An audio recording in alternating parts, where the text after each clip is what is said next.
In this video, I'll show you how to use MoonPay on Trust Wallet to buy crypto directly with your card. First, open the Trust Wallet app on your phone and unlock it. Make sure you've backed up your recovery phrase before you buy anything. On the main screen, check that you're in the correct wallet account at the top. Then tap the Buy button. Next, choose the crypto you want to purchase. For example, BTC, ETH, BNB, or USDT.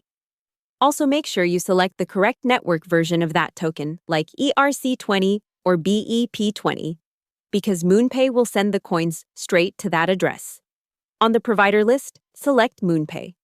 Now pick your fiat currency, enter how much you want to spend, and tap Continue. You'll be redirected to the MoonPay checkout screen, where you may need to log in, complete KYC, or confirm your details if it's your first time. Add or choose your payment method, usually a credit or debit card, then review the rate, fees, and estimated crypto amount. When everything looks correct, confirm the payment.